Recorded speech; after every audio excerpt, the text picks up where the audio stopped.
9 de novembro de 2016, está começando o seu programa Visão Positiva, comigo, Mário William. E para você que é casado, mora junto, está pensando em casar, né? O nosso tema hoje é terapia de casal. E eu trouxe a nossa convidada especial hoje, é a Verusca. Bom dia, Verusca. Bom dia Mário. Tudo bem? Oi? Tá. Sim, pode levantar aí. Bom, sim. Tá. Bom, Verusca, vamos começar falando um pouquinho da sua formação. Como é que você se tornou terapeuta de casal? Qual que é a sua formação até hoje? Eu queria primeiro parabenizar o programa do Mário William. É muito bom estar aqui na presença de todos vocês. Bom dia, senhores ouvintes, assistentes. Então, eu comecei meu trabalho lá na formação acadêmica. Nós passamos por uma clínica escola, quando a gente termina a formação, no 5º período da faculdade. E nesse período, eu já comecei a me deparar com essa questão da terapia de casal, quando meu primeiro caso foi um casal que estava num momento de crise. E esse caso eu fiz uma monografia e depois disso eu me interessei pelo assunto. Eu sempre achei que cuidar de relacionamentos, eu sempre entendi que viver a dois é uma proposta, uma experiência rica de vida. E aí procurei fazer a formação da especialização em terapia de casal na abordagem sistêmica e na abordagem de gestalterapia. Bom, esse programa ele é feito, né, com as perguntas que tanto os profissionais da psicologia como as pessoas que nos assistem enviam, né? E a pergunta já começa assim: quando o casal deve procurar ajuda? Essa pergunta ela é muito interessante, porque eu acredito que o casal precisa procurar terapia quando eles começam a perceber em que houve um esvaziamento na comunicação, em que houve um processo em que eles não conseguem mais dialogar. Muitas vezes eles passam por crises existenciais, sejam na vida individual, sejam alguns problemas relacionados ao seu momento, a questão de você próprio, né? E isso acarreta no relacionamento, né? Então, é um momento crucial em que um precisa reconhecer no outro que esse momento eles precisam de ajuda. Sim. E dentro desse reconhecer no outro, né? Como é que a gente poderia entender, ou que fique mais claro para as pessoas que nos assistem, um ótimo dia para todos que nos permitem, inclusive, estar nas suas casas hoje ou no seu trabalho, através do seu smartphone, do seu computador e etc., né? Para que as pessoas entendam a lógica, assim, de uma forma generalizada, como é que funciona a terapia de casal? A terapia de casal, a proposta crucial dela é trabalhar o cliente. O cliente da terapia de casal, ele vai ser sempre a relação, nunca vai ser a pessoa. Por isso que é importante o casal chegar junto. Ele chega junto no consultório, ele busca um atendimento como casal, e quando eles chegam, sempre tem um que está mais insatisfeito do que o outro. Porque eu não sei se vocês observam, quando a gente está vivendo a vida a dois, nós somos o espelho um do outro. Então, tudo que acontece na relação vai comprometer o funcionamento dessa vida conjugal. Então, a terapia funciona nessa proposta dialógica em que precisa se colocar dentro desse espaço terapêutico essa percepção que um vai tendo do outro, na relação da comunicação. Então, funciona dessa maneira. O casal chega junto, E aí traz as queixas, traz as demandas são construídas naquele espaço terapêutico, e o profissional terapêutico, ele nunca faz aliança com apenas um dos dois.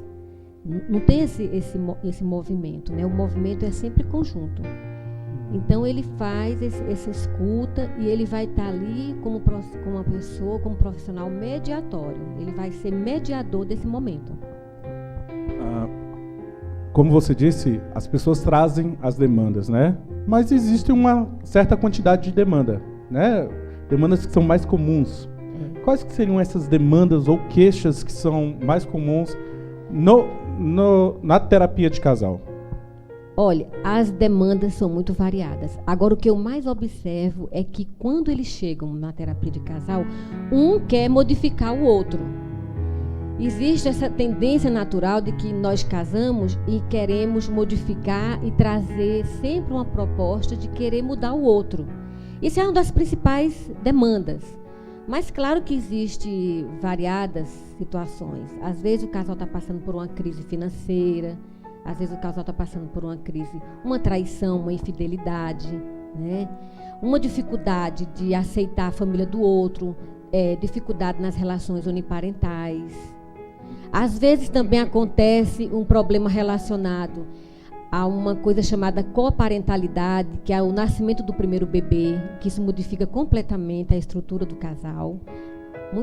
Muitos homens se sentem ameaçados nessa maternidade. Então, assim, as demandas são muito variadas. Alô, Maruília, tô te assistindo. Pessoal que está nos acompanhando aí através do nosso Facebook, através do nosso WhatsApp, mandando sempre as perguntas. E falando dessa questão do nascimento do bebê, né? A Antônia Silva, de Salvador, Bahia. Ô, Salvador, terra da minha mãe. Abraço, Bahia. Ela faz a seguinte pergunta, Verusca. Estamos com um bebê de 1 ano e 8 meses, mas percebo que meu marido e eu estamos nos distanciando. A senhora tem alguma sugestão? Maria, né? Antônia Silva. Antônia Silva. Olha só, é interessante que esse momento para o casal é uma chegada de um bebê que vai mudar completamente a rotina de vocês. Com certeza, existe o aleitamento materno que já causa um pouco de estresse na mulher, existem as noites mal dormidas. Todo esse processo de assistência maternal puerperal provoca estresse realmente na mulher. Então, eu acredito que o parceiro que esteja junto precisa estar dando esse apoio, precisa estar observando esse momento da maternidade e da paternidade. Então, o que eu sugero para vocês? Que vocês procurem dialogar mais, tá? Um mais próximo do outro, não é? Eu acho que é importante que essa chegada do bebê seja uma chegada de uma mudança para o casal, seja uma formação de família. Então eu penso que você precisa dizer para ele o que está acontecendo.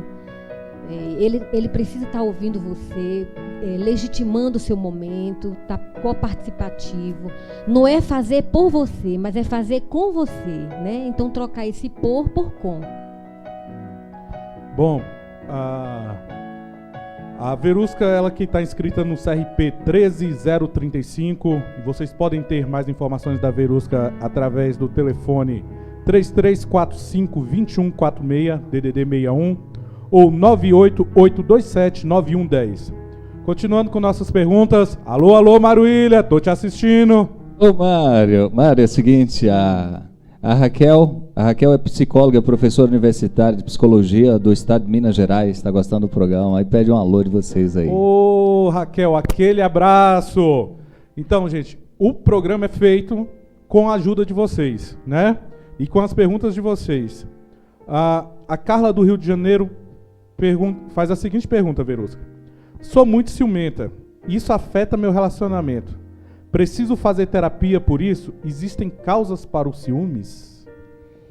Essa pergunta ela é muito pertinente, mas ela é muito apropriada, principalmente no dia de hoje, em que a gente tem muita dificuldade de lidar com os nossos meios de comunicação, nossas redes sociais. Eu percebo que eu tenho recebido muitos casos de pessoas que estão chegando nesse nível de sentimento, né? Vamos falar do ciúme como um processo de um sentimento. Eu acredito assim que o ciúme é natural. Quando a gente ama, a gente quer cuidar dessa pessoa. A gente tem ele como uma relação, não quer dividir com ninguém. Então o ciúme, de maneira positiva, esse ciúme sendo uma forma positiva, ele até dá uma pitada uma pitada gostosa na relação. Agora, como você está colocando que já está interferindo no relacionamento, seria interessante você começar a se observar. Se você é uma pessoa que fica controlando o WhatsApp dele, se você invade as redes sociais dele, se você invade o Facebook dele, ou seja, como é que você se percebe nesse momento desse ciúme? Claro que quando chega a um nível patológico, aí realmente é necessário um acompanhamento para você entender, porque muitas vezes a pessoa, como eu falei no início, a relação como um é um espelho do outro, muitas vezes nós estamos em um momento de baixa autoestima, de sentimento de menos-valia, falta de amor próprio, então tudo isso interfere no processo de transferência do outro, né? Então seria bom muitas vezes você procurar observar isso, conversar com ele, ser sincera, expor para ele.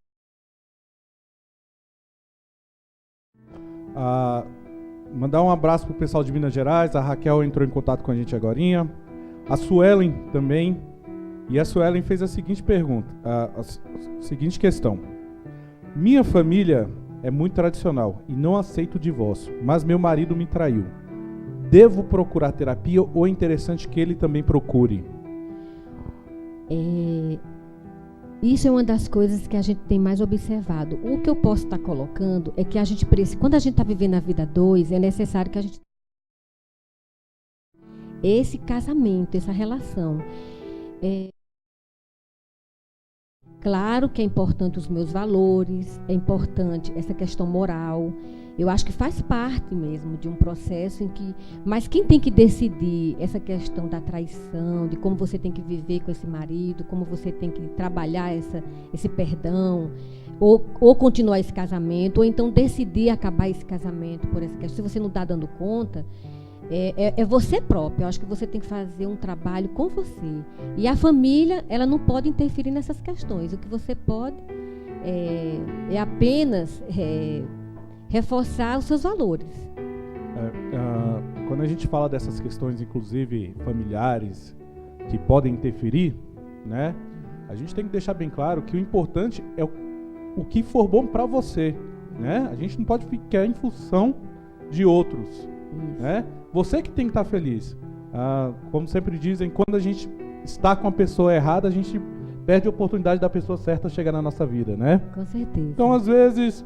Lógico que a gente sempre torce para que todo casal se dê bem e tudo mais, mas às vezes é melhor cada um seguir o seu caminho, né?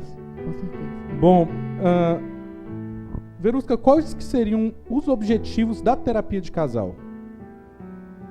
Então, para muita gente que tem uma dificuldade de entender esse processo e até tem uma fantasia, uma coisa que eu preciso desmistificar, é que muitas vezes as pessoas acham que o casal vai procurar terapia para se separar. Isso é um mito, é uma fantasia, porque a nossa abordagem não é para separar o casal. Agora, quando esse casal vai procurar, realmente a relação já está na UTI. Eles já esgotaram todos as questões entre os dois, deixaram que a família tomasse, interferisse, deixasse que os colegas interferissem. Claro que quando você começa a dividir seus problemas com os outros, as suas decisões passam a ser comunitária, não é mais a 2. Então, eu vejo assim que a terapia de casal não tem o objetivo dela é trabalhar, é desenvolver essa relação conjugal de uma maneira mais saudável possível. É que eles possam entender que a relação ela é construída. O amor é uma escolha. Agora, amor e relacionamento são duas coisas muito diferentes. Então, o terapeuta tem uma preocupação de mediar e ajudar o casal a ter esse encontro, a trabalhar a comunicação, trabalhar os vícios, trabalhar as codependências, trabalhar a relação de uniparentalidade que acontece, todas essas questões. Deixa eu mandar alguns abraços para a Fantica, para o Léo Peixoto, para a Adriana Kikuchi, meu amigo Bill. Bom,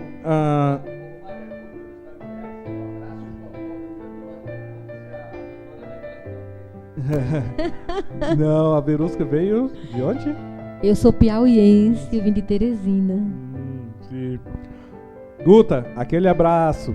A Ana da Ceilândia, continuando com as nossas perguntas, né? O objetivo do programa é justamente informar a população a respeito do processo, né? Porque as pessoas às vezes não fazem terapia porque criam-se certos mitos. E você até falou aqui agora a respeito disso. Eu vejo que os homens apresentam certa dificuldade nesse processo. Não sei se é algo até cultural, né? De buscar terapia de casal, né? E a pergunta da Ana da Ceilândia veio justamente dar um pouco de ênfase nisso.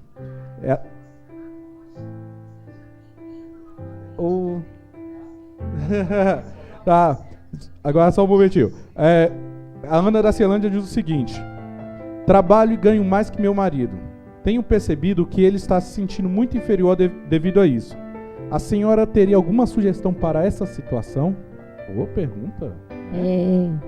Isso inclusive em famílias mais tradicionais, isso ocorre muito, né? O homem começa a se sentir um pouco desvalorizado.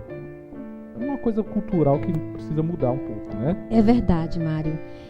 Isso tem sido também uma das condições hoje. A gente percebe que com a mudança, a mulher entrando no mercado de trabalho, as coisas melhoraram muito, porque hoje a gente está falando de parceria. Casamento é a dois, é parceria. E eu vejo que realmente, como o Mário coloca, culturalmente, nós temos um Brasil ainda, culturalmente, machista, em que o homem não aceita essa condição de ganhar menos do que a mulher. Agora, isso como vai ser conduzido, vai depender muito de como essa mulher coloca essa situação, porque isso está cada vez mais presente. As mulheres têm mais tempo para estudar, de se dedicar, né? Então, eu vejo assim que os dois tendo um entendimento que não é meu nem é do outro, mas é nosso, né? Essa coisa do nosso favorece muito esse momento, porque a condução dessa questão financeira vai muito de como cada um se posiciona dentro dessa relação. Às vezes o homem ganha muito mais do que a mulher, mas também isso não quer dizer que seja indicativo de que seja um casamento perfeito ou feliz. Entende?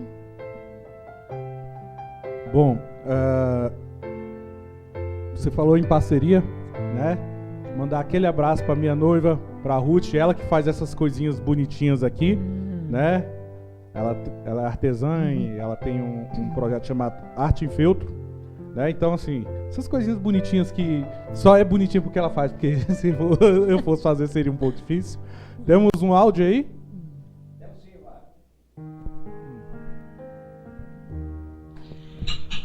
Oi, Mário, aqui é a Luciana Rocha. Seja bem-vindo novamente à TVN Brasil. Ô, Luciana, minha cara amiga. Ela tem um programa aqui chamado Tons da Maternidade. Ela faz acompanhamento na gestação e na pós-gestação, né? Isso é importante. Isso é importantíssimo. Ela é psicóloga, ela faz esse acompanhamento, né? Então, até mesmo para desmistificar algumas coisas que as mulheres têm em relação à gravidez, né?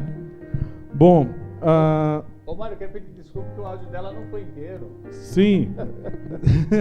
Novamente a TVN Brasil, que o seu programa seja cada vez mais de sucesso, que o trabalho que você faz é incrível e desmistificar ou levar a Sim, obrigado, Luciana.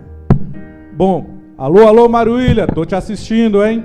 DDD 61 9914 9306. Continuando com as nossas perguntas aqui, que a Verusca hoje fez um favor de vir compartilhar um pouco do conhecimento com a gente, né, Verusca? Muito obrigado, realmente. Eu que agradeço. Ela voltando a essa questão do casal, a gente tem que também entender a tomada de consciência de cada um nessa relação, né? Com certeza. Cada um tem um papel na relação. A Vanessa de Sobradinho, minha querida Sobradinho, Tenho um relacionamento estável há 7 anos e temos uma filhinha.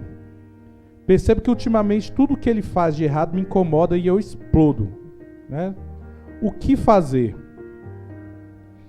Como você coloca muito bem, esses ataques de fúria é justamente porque você está guardando coisas que não estão bem resolvidas, né?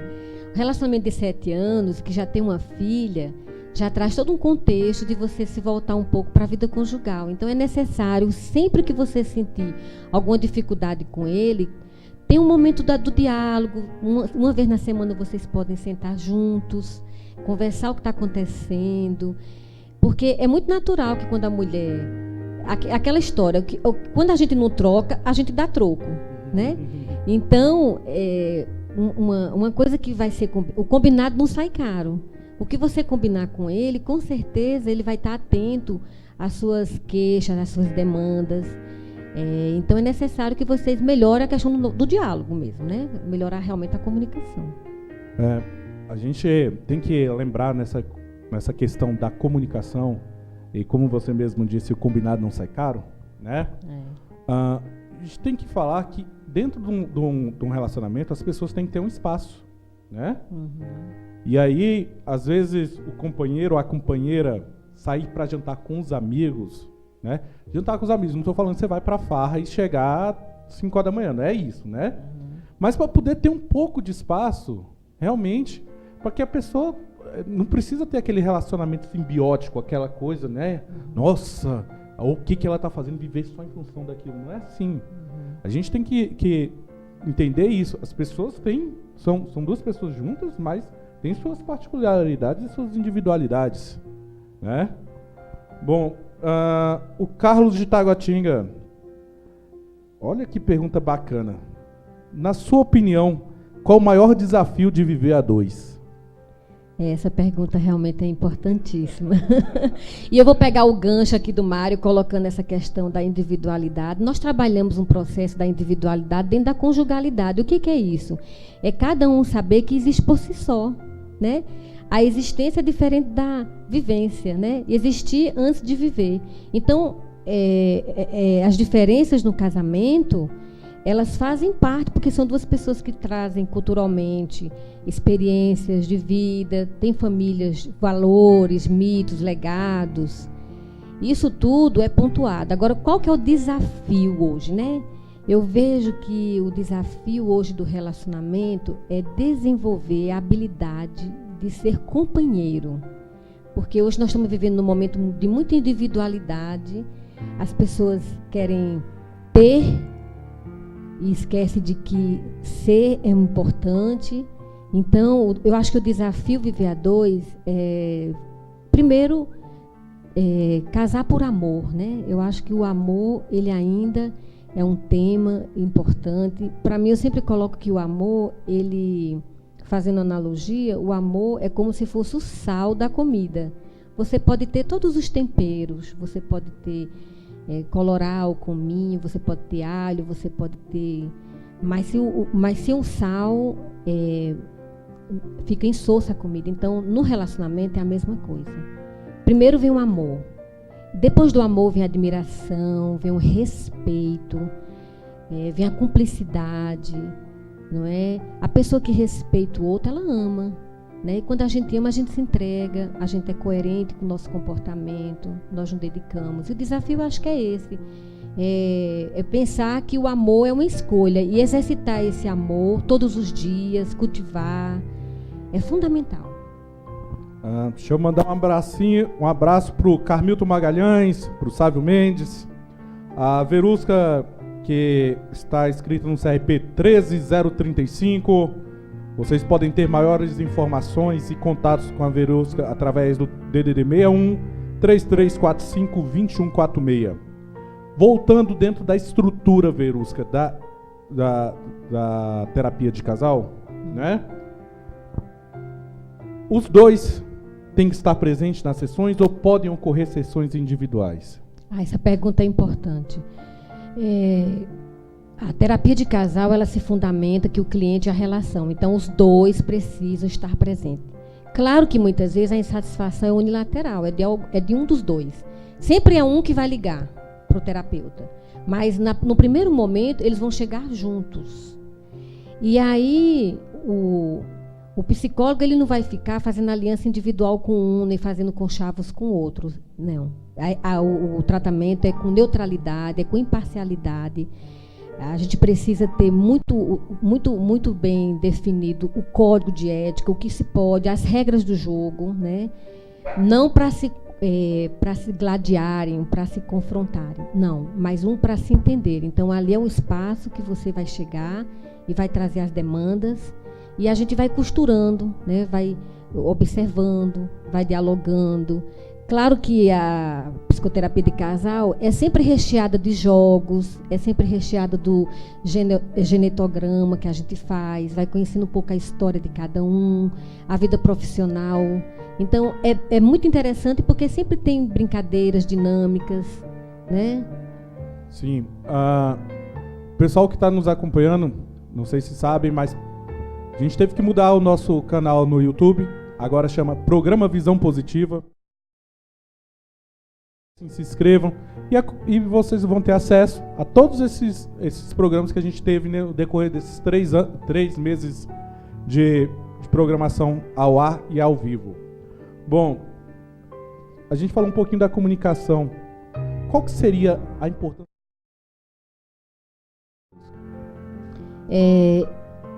A comunicação, ela define todos os relacionamentos interpessoais, desde o pai da mãe, desde o irmão com a irmã, o chefe com o subordinado. Então, a comunicação, ela é a nossa maior arma, mas nós precisamos saber nos comunicarmos. Então, a comunicação também, às vezes, ela não só é uma comunicação falada, é uma comunicação corporal, é uma comunicação escrita. Hoje a gente tem os recursos do WhatsApp, que eu vejo que o WhatsApp e as redes sociais traz muitos conflitos no relacionamento, porque às vezes tem causado uma ansiedade generalizada, em que quando eu mando uma mensagem, eu já fico olhando até aqueles pauzinhos lá, né? Se ele viu, se ele não viu, por que ele não respondeu, por que ele não respondeu, e isso vai criando até uma certa incerteza, angústia, e quando a gente está mal com o outro, aí isso fica mais potencializado. Então, tudo isso é comunicação. Tudo isso é comunicação. Eu tenho que levar em consideração tudo isso, né? Então, é importante falar, se expressar, dizer por que eu escrevi aquilo, por que eu disse aquilo. A gente tem que também, quando fala de casal, e num mundo muito corrido hoje em dia, a gente tem que lembrar também que tem que se manter a chama acesa, né? Com certeza. Então, às vezes o casal tem 1, 2 filhos, não pode viajar com os filhos. Mas você pode fazer uma viagem para perto, para uma fazenda, para um local mais próximo, né? Só você e seu companheiro ou sua companheira. E um final de semana, deixa os filhos com... Né? Às vezes o casal precisa só de um tempinho mesmo, para poder, né, lembrar da paixão, do fogo e etc, né? E os casais às vezes vão entrando nessa rotina e esquecem, né, que tem que conquistá-los novamente, né, e vivenciar tudo novamente, né? Bom, falando nesse mundo corriqueiro, de que jeito você vê que esses eventos exteriores, estresse, bebida, desemprego, afetam a vida do casal? Essa pergunta ela é muito importante, porque muitos, quando chegam lá no consultório, né, já têm passado por todas essas questões. Eu vejo assim, olha, a bebida, tudo em excesso, né? Tudo em excesso. Eu acho que você pode tomar um chopp, você pode sair, tomar um vinho com o seu companheiro, é até romântico, até faz parte da vida social.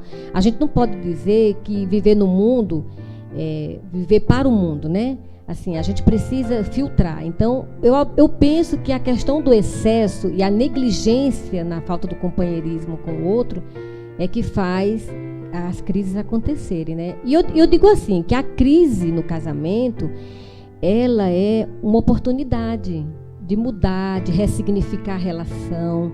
Então, a gente não pode encarar que as crises sempre é para ter rupturas, para terminar. Não, a crise é apenas um sintoma, é como um sinal vermelho. Alguma coisa, ela é sintomática, ela é um sintoma da relação, ela precisa ser avaliada, né? Eu até acho que sejam bem-vindas as crises na minha vida, porque todas as crises que elas chegam é para me trazer uma mudança de comportamento, para fazer eu refletir sobre aquilo que não está dando certo, né? Então, com certeza, a questão do estresse, a falta de tempo, essa negligência em relação ao outro, colocar o trabalho sempre em primeiro lugar. Então, é o que o Mário colocou ainda há pouco. Você viver a vida a dois tem que ter uma criatividade muito grande. Muitas vezes os filhos afastam, às vezes, esse momento do casal, mas a gente tem que ter esse cuidado, porque os filhos eles vão crescer e vão embora da casa, e o que vai ficar é o casal. Por isso que eu recebo hoje muitos casais que estão vivendo assim do ninho vazio, que é essa ideia de que não se prepararam para a vida a dois, viveram uma maternidade culposa, uma relação o tempo todo simbiótica com os filhos, esqueceram do companheiro, e quando vão voltar para o início do casamento, que é quando os filhos vão embora, eles se perdem, desconectaram, é como se houve uma falta de conexão, né? Então, aí é onde mora a crise. Então, a gente precisa cuidar paralelo. Tem os filhos, mas a gente precisa cuidar da vida conjugal, diariamente.